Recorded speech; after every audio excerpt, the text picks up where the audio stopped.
You're listening to Civic Media. You can tune into any of our live shows on any radio station across the state with the Civic Media app. Find us in your phone's app store and listen anytime, anywhere.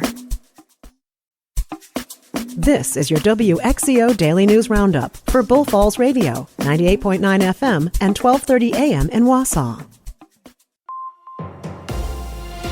For WXCO News, I'm Melissa Kay. Transportation Secretary Sean Duffy was at the EAA AirVenture in Oshkosh on Tuesday, where he said the recently passed Big Beautiful Bill includes $12.5 billion for modernization of the FAA's air traffic control system. Joanne Krulotz has more. Duffy said that will include updating the FAA's telecom system and replacing aging radar.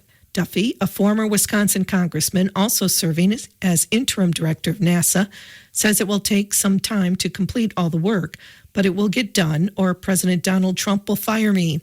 Duffy also announced a new FAA rule that removes what he called outdated regulations that have impeded innovation and safety in the recreational light sport aviation sector.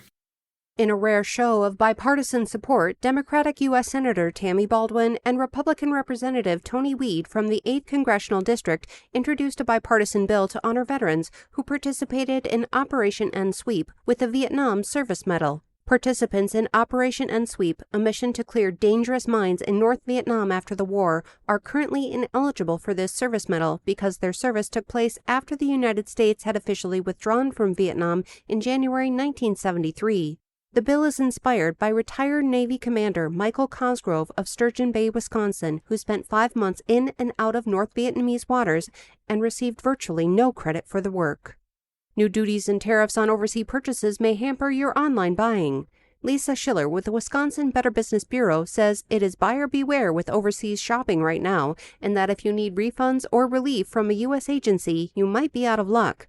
Criminals have also been sending out phony messages saying you may owe duties on a package. If you're expecting a delivery, check with the seller or delivery service directly before paying a fee.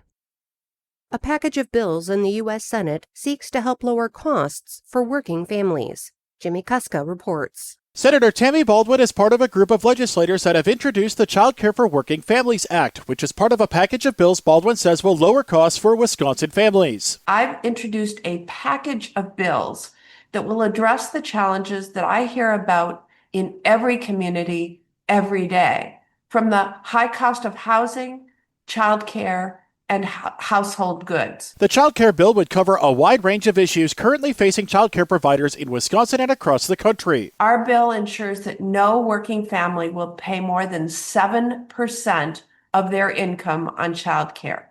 This legislation will also provide grants to help communities in need to open new child care centers, covering startup and licensing costs. We'll also make sure that child care workers are paid a living wage and achieve parity with elementary school teachers who have similar credentials and experience.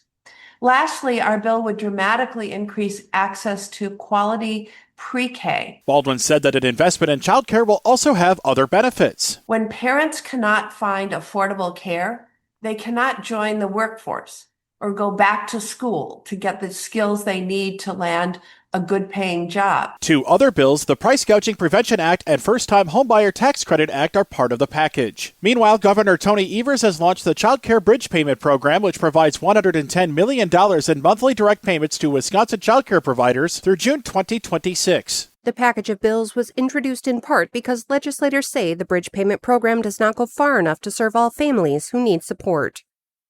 I'm Melissa Kay for WXCO News.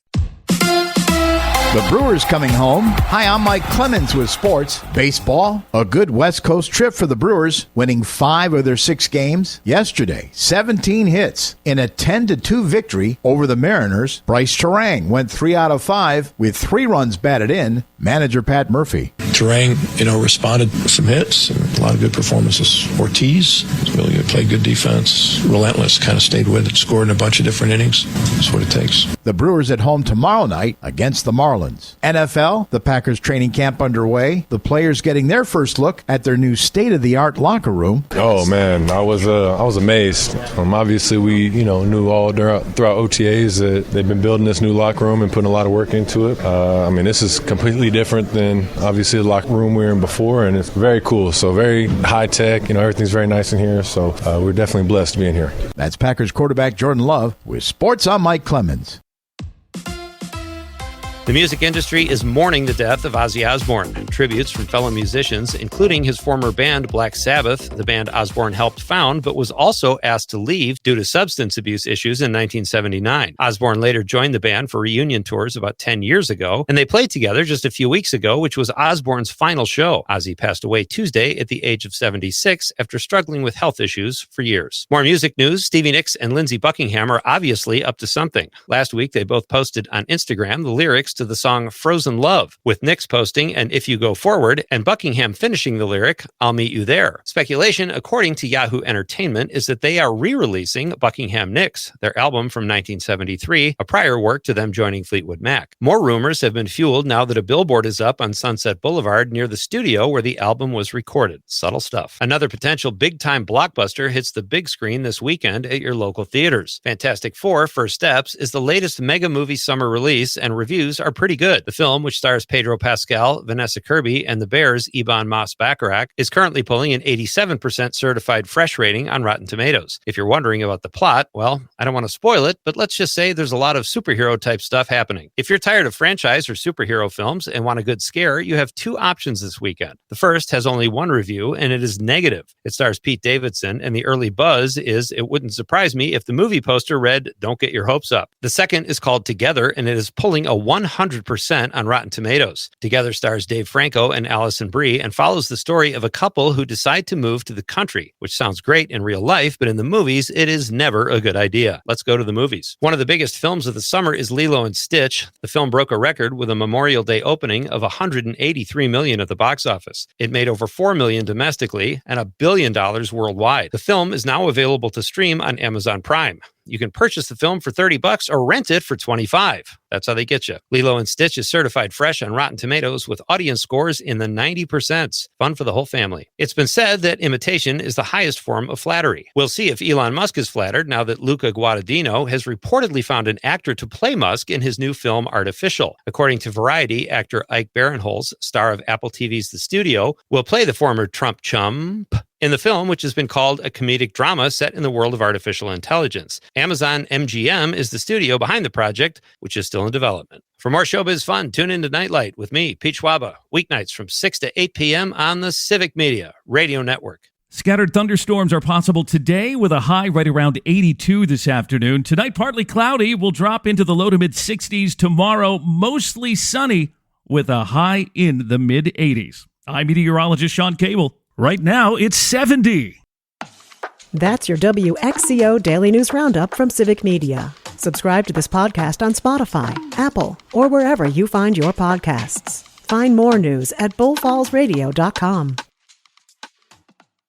The national news cycle never stops, but it can be hard to find news about your local community. Civic Media is dedicated to providing quality local and state news coverage across Wisconsin. With the Civic Media app, you can get notifications about local stories that matter to you and your community. Find the free Civic Media app in your phone's app store and choose notifications from the menu to tell us what kind of news you want to hear about.